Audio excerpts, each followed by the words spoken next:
Thank you very much for that kind introduction, and Mr. Vice Chancellor, thank you very much for convening this session and for that overview. I'm delighted to share a few thoughts about the notion of innovation for everyone and how we can promote it.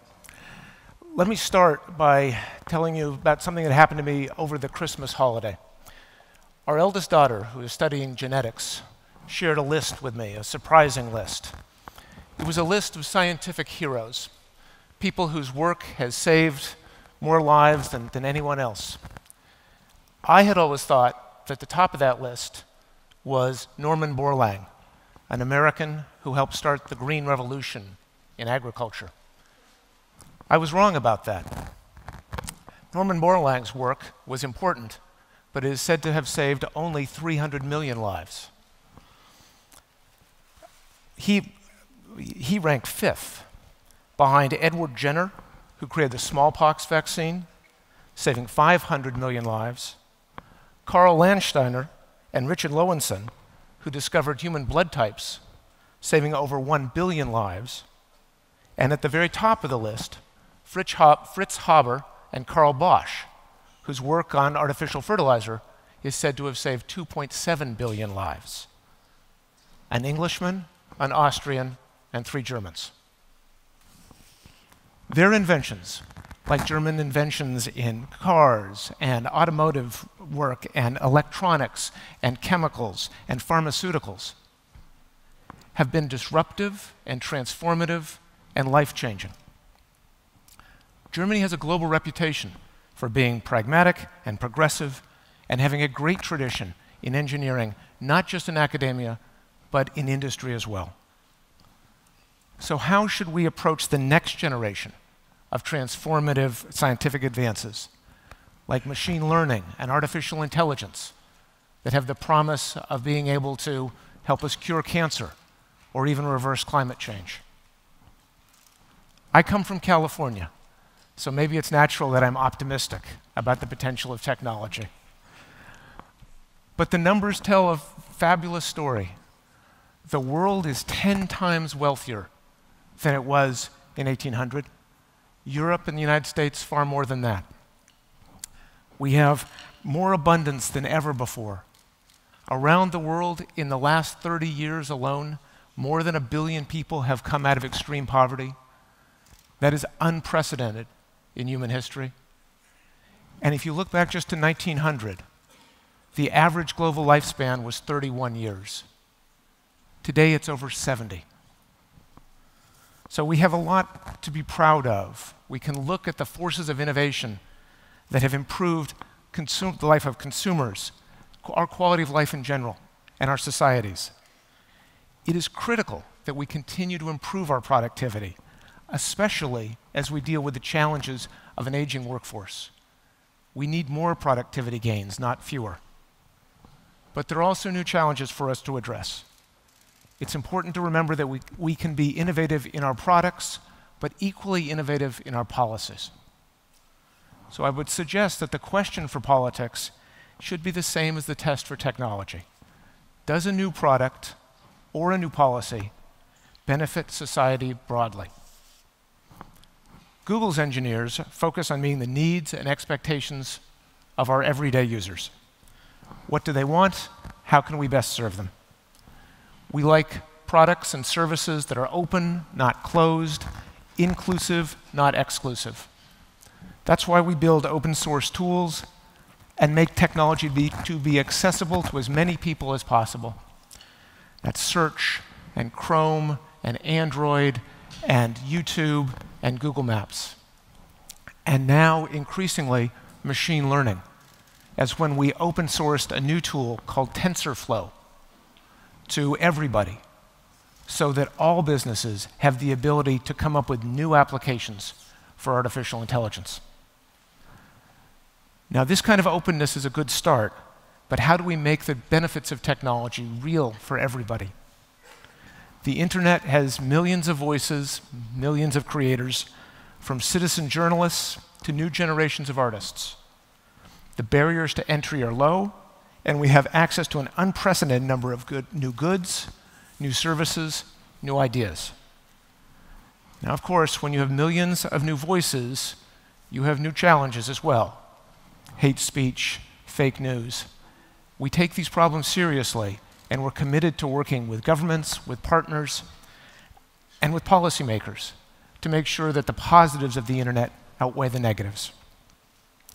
And for all the risk of isolation online, we need to make sure that our new tools enhance community, create generative tools that can help us build new businesses, new inventions, and new kinds of community that are rich and positive. We understand that technology has a moral dimension, that how we design tools affects how people live. There's a complex relationship between the technology that a society uses and its social structure. While an internationalist global agenda has expanded living standards and promoted the flow of information around the world, it has raised concern about employment transition and even displacement. And generations of automation, whether on farms or in factories and in offices, have brought even more changes. As new technologies change the very nature of work, how should we think about the work of the future? We have jobs today that my grandfather would not recognize as jobs. He took his shower at the end of the day, not at the beginning of the day. Right? What will our grandchildren do that we will not recognize as jobs? And how do we ensure a dynamic society that helps people get not just an income, not just enough to buy what they want and need, but gives them a sense of purpose and of meaning? One key factor is by making our economies and our labor forces as flexible as possible so that everybody can play a part. By supporting digital skills education for the next generation of jobs. We'll talk more about that on the panels that follow. By supporting entrepreneurship so that local innovators can create successful small businesses in their communities. And by our retraining of workforces throughout people's lives, not just the beginning of a career, but throughout a career, and designing new kinds of social safety nets to make labor more mobile and make that easier for workers. But beyond these kinds of social supports, how do we make sure that new technologies, digitization, open markets, and machine learning, which are sometimes feel scary, can really deliver benefits for everyone? In an article written ahead of Germany's IT summit in Saarbrücken, Mr. Gabriel wrote, "Digital tools can emancipate and empower people to take control of their future." We agree. We also agree that everyone should be able to upskill to a new career, to explore the world, to expand an existing business, and to start new businesses the way so many people are starting to do right here in Berlin. We hope to work with the government to help solve these challenges. Our For Everyone approach allows us to scale digital skills projects to have an even greater impact. We recently announced that we have trained more than 2 million Europeans in digital skills in the last 2 years. But even as we focus on the For Everyone side of the equation, it's also important that we focus on the innovation side of the equation, creating an environment that encourages new investment and making sure that all companies, all countries stay competitive in a global economy. Larry Lessig talks about a choice. Do we want to protect the future against the past or the past against the future? How can we ensure that the agenda is not dominated by efforts to protect existing businesses, but also embraces the future and paves the way for a higher quality of life for people in Germany and in Europe? If we look at some of the core digital single market proposals that will be addressed this year, do they pass the test of helping the benefits of technology be felt as widely as possible? We support a truly ambitious single market strategy to create one market, maybe even a transatlantic market, with people at its heart. But where are the big ideas that are going to go open up Europe to new innovation? Where are the ideas that will ensure European citizens see that Brussels can work for them, to make things easier for citizens, for entrepreneurs, for the future? We can't protect outdated business models in the face of change, but we can help established industries transition into the future.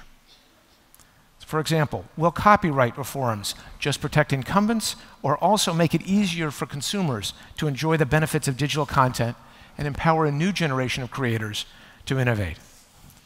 Will the Audiovisual Media Services Directive find ways to give consumers greater access, not less, to creative content? And will telecom reforms just expand existing regulations without a clear need, or make it easier for innovators to offer new solutions to people? These are tough questions, but they reflect the test of whether the DSM, the Digital Single Market Program, will benefit consumers, not just the status quo. We favor a DSM that focuses on openness, one that makes it easier, not harder, for people to click on links, get access to content across borders, move their data, and take advantage of the latest tools. And if I might, we can all do more to promote access for everyone. I understand that Germany recently passed legislation to make it easier to deploy public Wi-Fi, but that took until just last year. I applaud the minister for his work in leading that effort, and I think there's room to do more, and I'm delighted we have a chance to come together to discuss future possibilities today. In his speech a few minutes ago, Mr. Gabriel focused on Germany increasing its R&D spending and ensuring that it doesn't go to just the big companies, but to startups and universities and students. It might surprise you to hear that we actually agree with that. We applaud a growing German tech sector, and that's why we're opening up a new campus in Berlin, in the Kreuzberg neighborhood, a place for entrepreneurs around Germany to connect and learn and grow. So to sum up, let's challenge ourselves to create a digital agenda that works for everyone, an idea that should find a natural home in Germany, guided by the principle of the social market economy. Thank you for the chance to participate today in this important session, and I look forward to the conversation to come.